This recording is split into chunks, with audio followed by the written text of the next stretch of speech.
Good morning. I am super happy to be here. What a diverse set of talks, and actually was just crying there for a moment. Oh, goodness, I didn't expect that sort of emotion to come from a teach-in.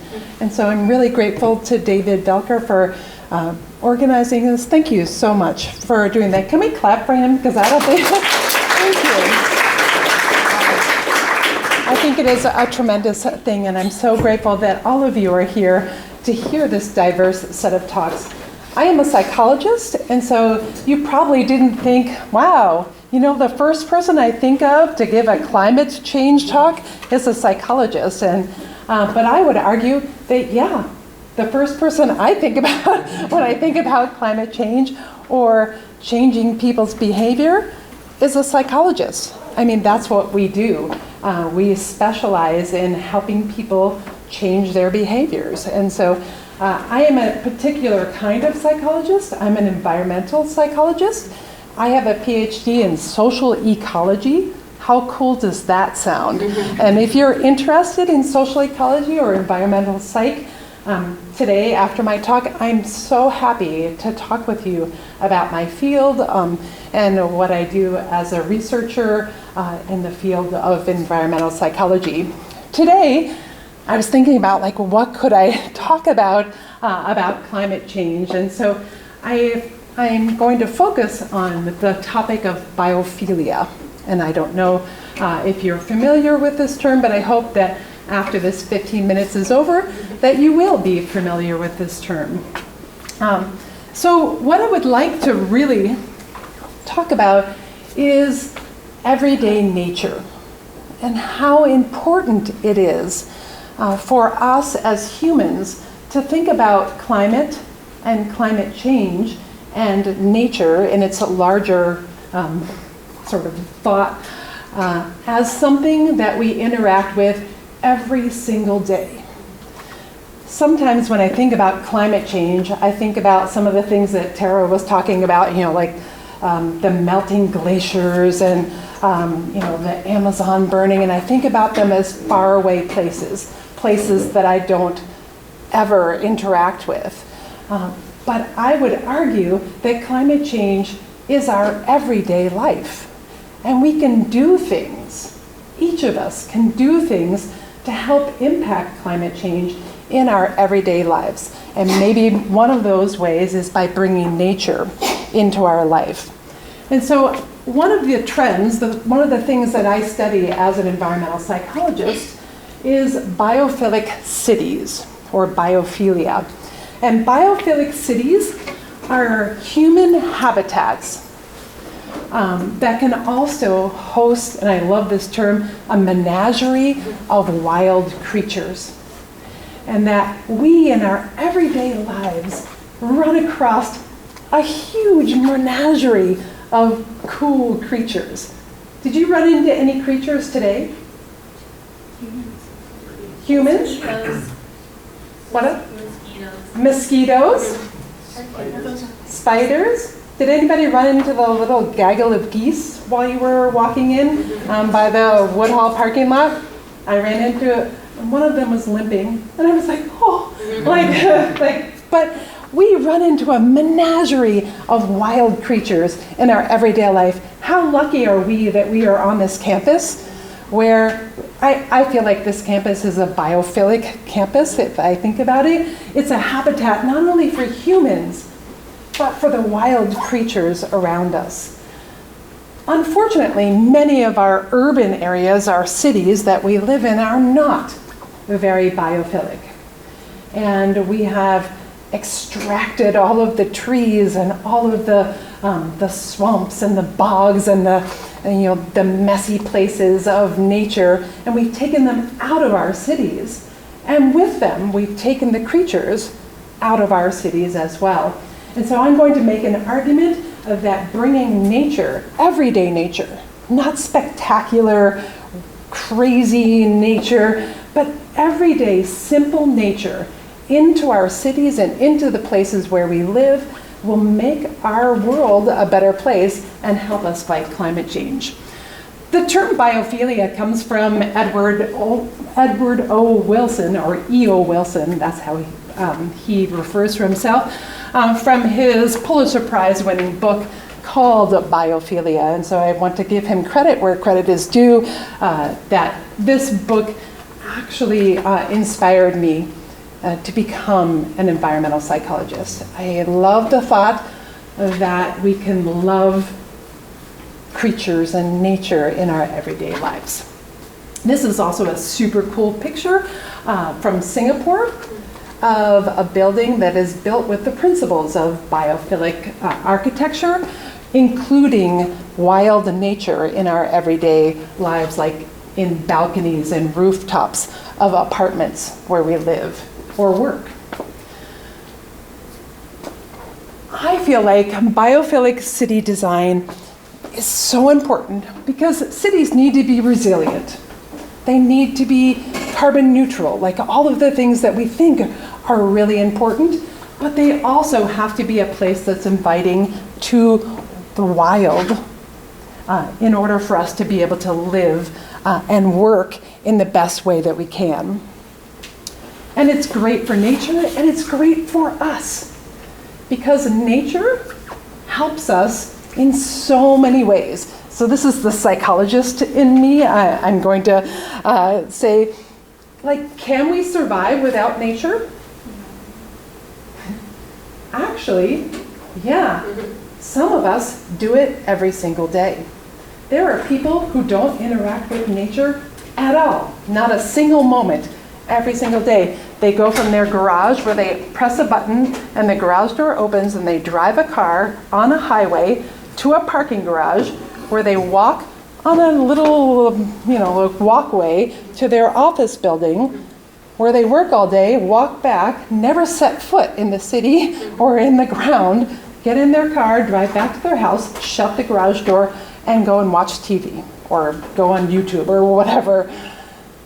Yes, we can live without nature, but we shouldn't, because nature has an amazing ability to help us.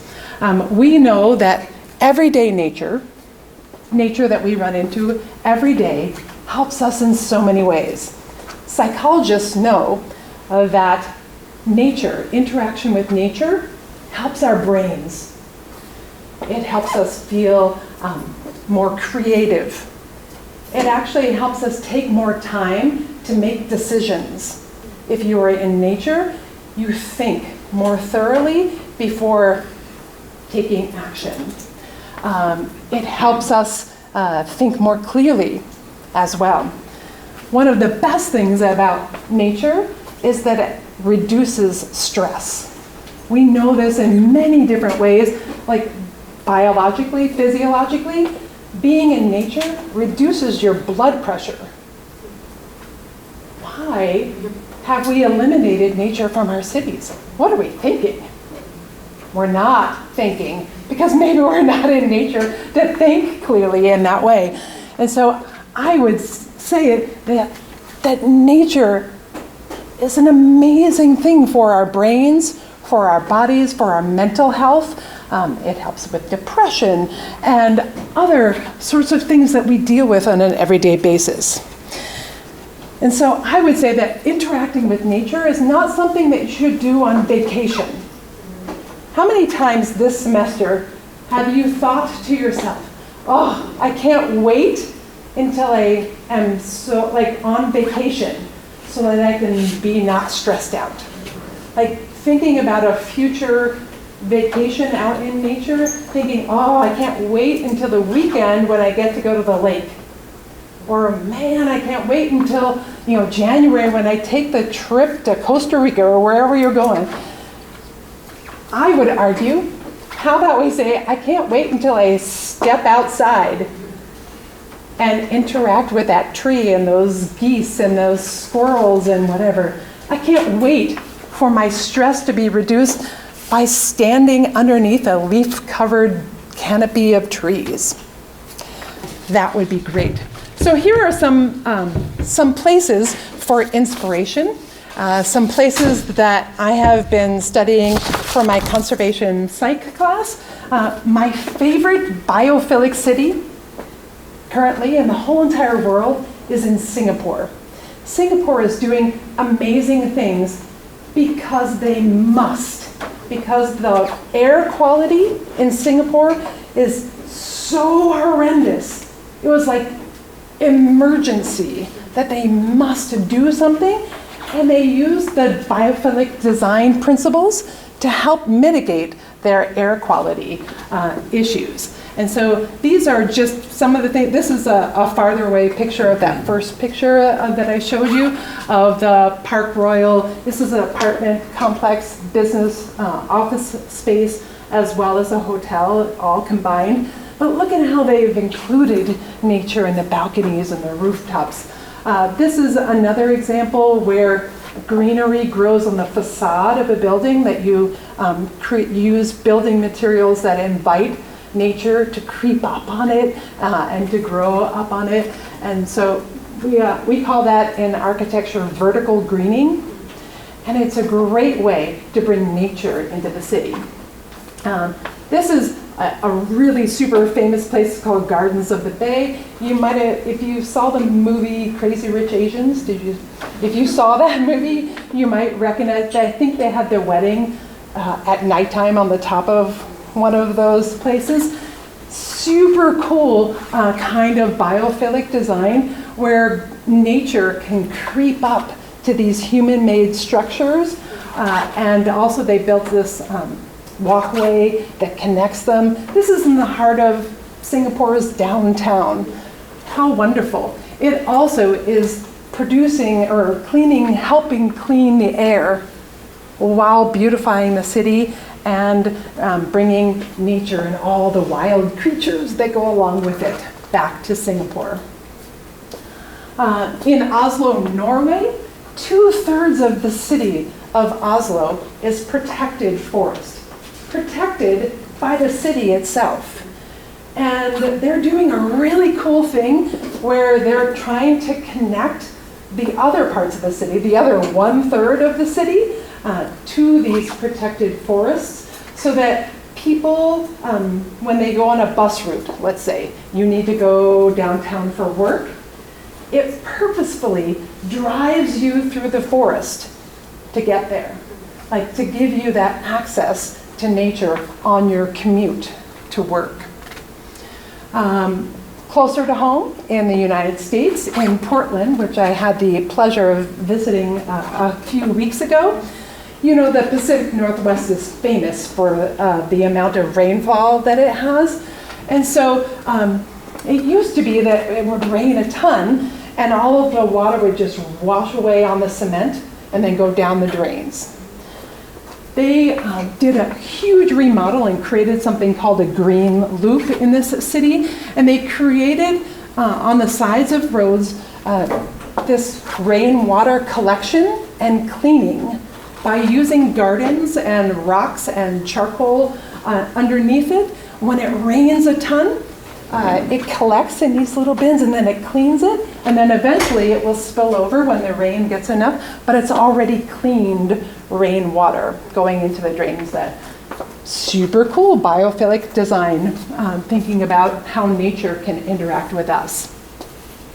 Please come in and sit down. You don't have to stand up. Please sit down. Please make yourself at home. Come right up in front. Who cares? San Francisco is also doing something super cool.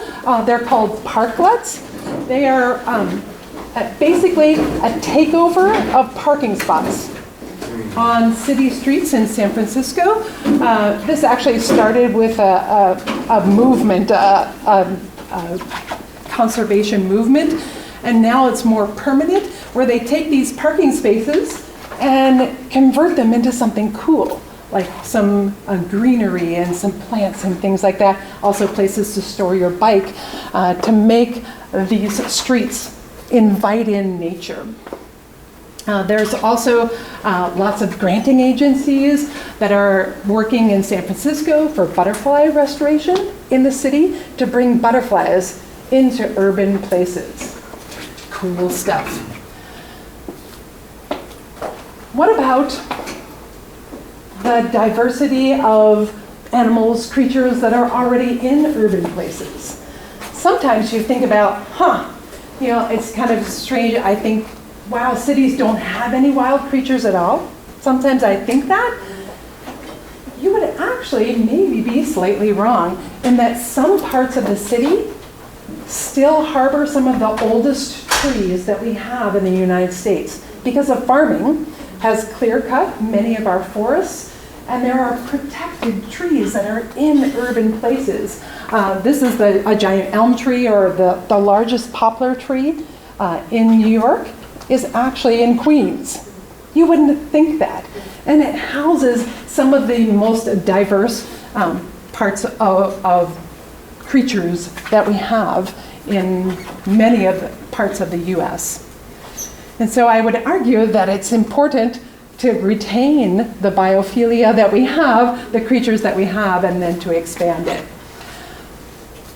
And also, when you put climate change into this mix, these things can help our climate, but nature can also help us. As a psychologist, I said, nature reduces stress, nature helps us fight depression. It can also help us think about how we can deal with some of the heartache, the crying that I did listening to Tara's poem, how we can deal with some of the sadness and the depression that comes from the crushing weight of climate change. It is overwhelming. And so I think that nature can help us help us deal with some of the mental aspects of climate change. And so in closing, I would argue that one of the ways that we can fight the climate fight is by thinking about how we bring nature into our everyday lives, not a vacation, but our everyday lives through creating biophilia in the places where we live, where we work, and where we play. Thank you.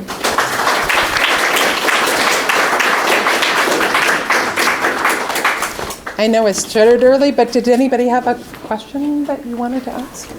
Yeah, go ahead. Is that okay?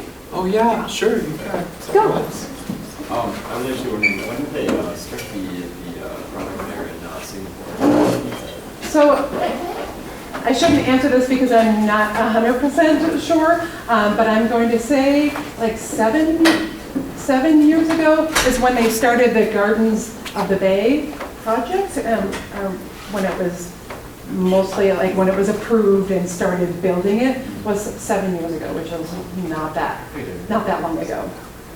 In regards to the innovation or your research into that, was there anything that stood out? For example, even though having access to the public, but having it available to the public in certain areas, was there anything that's really stood out to sort of help the social inequality in cities?